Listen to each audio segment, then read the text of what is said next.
Horror Lies. Hey guys, Rob from Georgia here with you. I'm your Wednesday night host here at BodyBags. It is week 350. Man, where does the time go? And this week is Label Week. That means it's Arrow Week. So all week long, we're going to be looking at movies that the label Arrow has put out. And I'm going way back. Well, somewhat way back to 1972. George A. Romero and what will be probably his first major film in terms of his creative power. He will do so much on this film as I'll get into. But of course, it is not his first film. We have a few before this. But this is really the first one where he, as a director, is really starting to take some steps towards the man that we will get to know quite well throughout time. So yeah, week 350, man.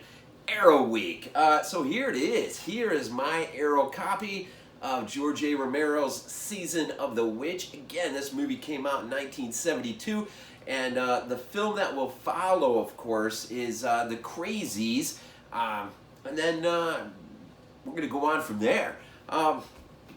So let me just spend a few minutes real quick just pointing out some of the extras. We do have a commentary. You can see right behind me. A commentary with Travis Crawford. There's an extended cut of the film, which is interesting. And when Romero met Del Toro, now that is a great, nice little interview piece, whatever, where the two just kind of sit there casually on a couch and chum it up a little bit. It is really cool. And then a few other things, the trailers, image galleries, alternate opening titles. But it is it's probably a hard film to really pack with the extras, but the commentary is pretty enlightening.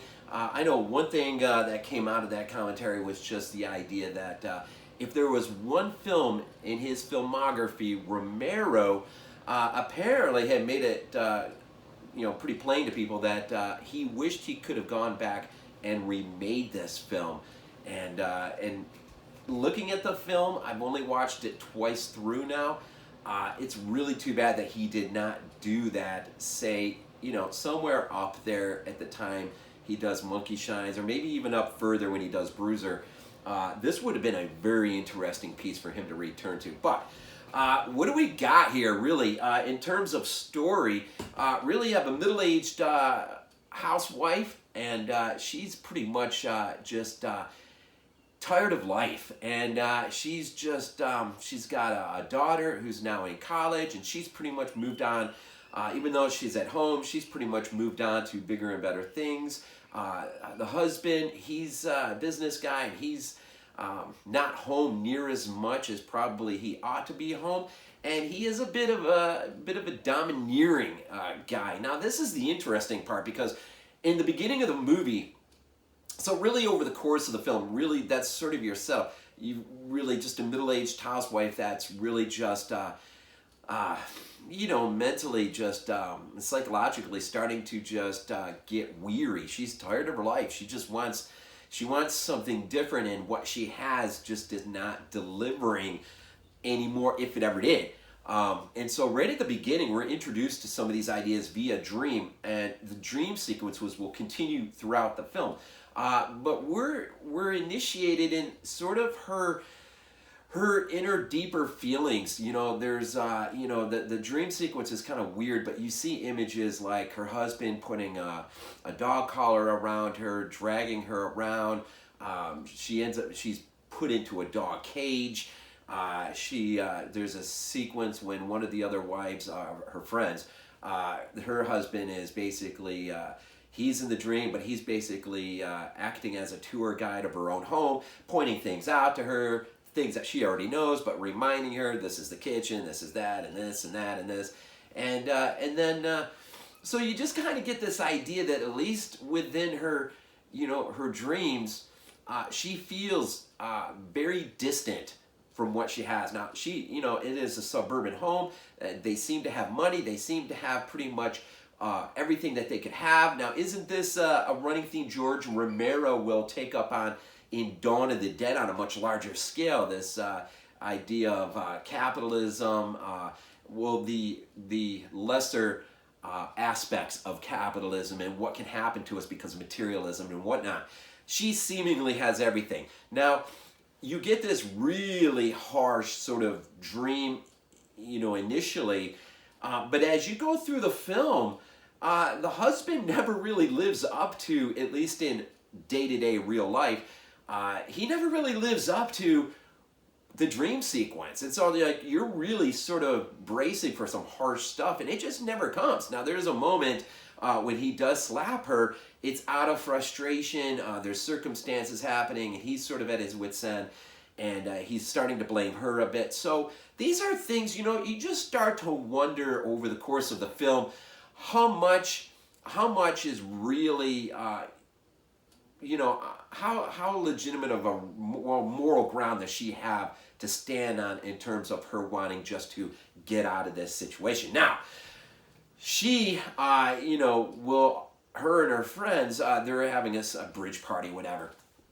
And the idea is thrown out there that there's this lady who apparently is a witch. Now, they will go, her and her friend Shirley, will go to visit this lady to have a card reading. But from that point on, she's kind of hooked on this notion of maybe this idea of what is witchcraft and whatnot, maybe is an outlet for her or a way out of this situation. Now, her daughter, who's carrying on a casual sexual relationship with an assistant instructor at the college, she will end up, the daughter, for various reasons, will end up just taking off out of, just out of the story.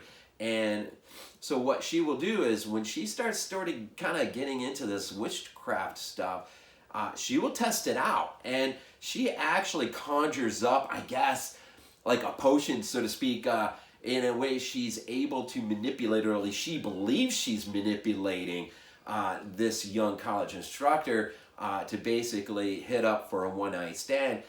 He ends up coming over to the house, and of course, the husband's out on a business trip, and things go down. But it's funny because she ultimately ends up calling him and sort of quizzes him on whether or not he's sitting there with the expectation that a call's coming. So you never really sort of get whether the witchcraft is real or not so real, or how much of a play is it really happening, although she is latching on to this as a means of just dealing with how unhappy she is. Now, her best friend Shirley, is even more unhappier, and there's this crazy scene that develops when there's a little get-together with her and Shirley and her daughter and her boyfriend Greg. And Greg, who's, he loves playing, psychological games on people, he decides to pull a fast one over on Shirley just to make a point to the other two. And he basically gets her, cons her to basically start smoking what really, in effect, is a cigarette.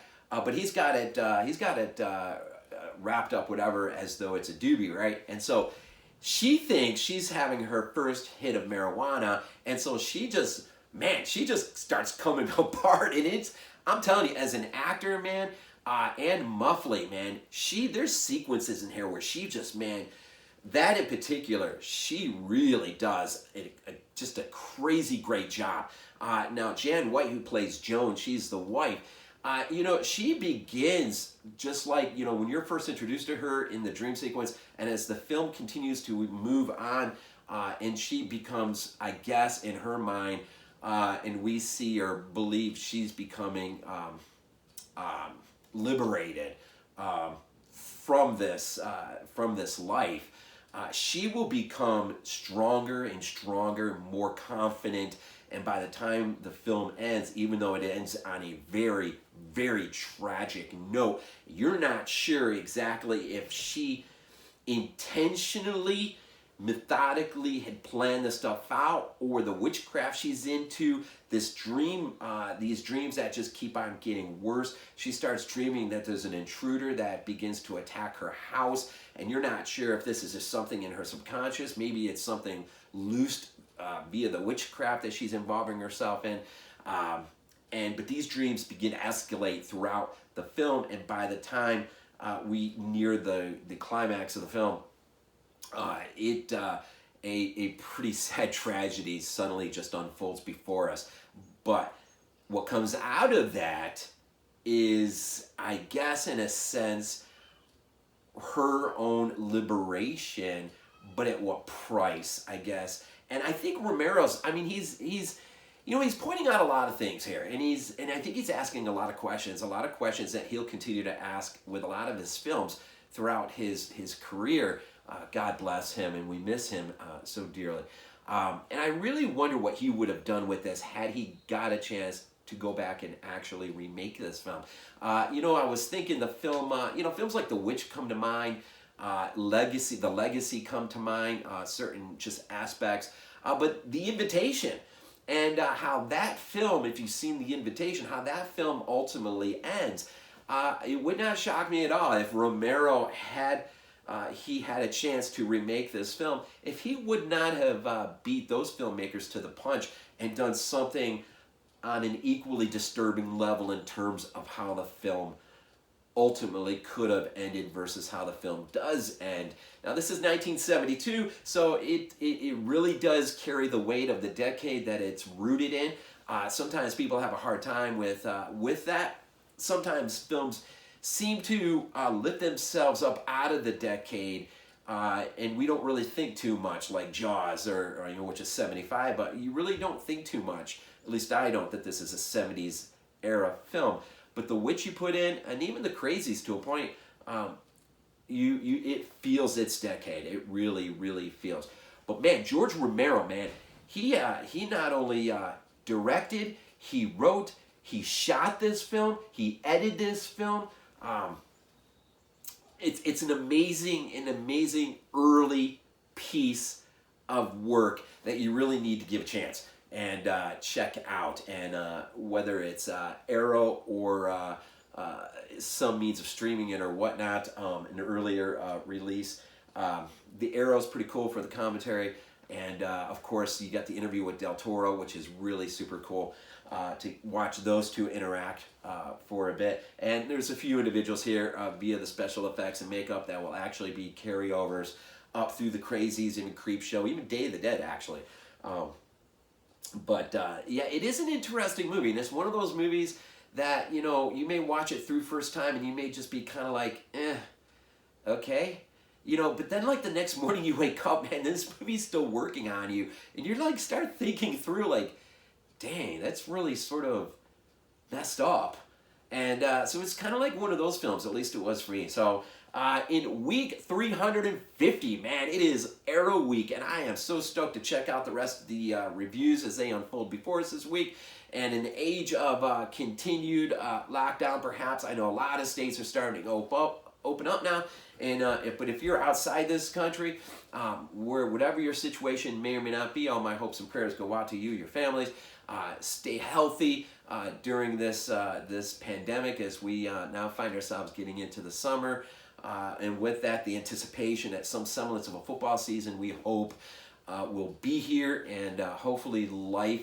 Oh, one last thing I almost forgot. When you first see their house at the very beginning of the film, I couldn't help but to notice the address of their home, the Mitchell house, is 1246. You add those numbers up, of course, 13. Makes me wonder if that wasn't done intentionally. That house, that family is cursed from the beginning, or maybe something else has its eyes on that home, that family. It's interesting, and I don't know. It'll be a little bit before I revisit this thing, but I will. It is especially being an early Romero flick. So just for that alone, you need to check this out if you've never seen it. And I know there's some out there that probably never even seen this, but it's George A. Romero, man. You got to check this out, right? As always, we end these things off with Go Bills.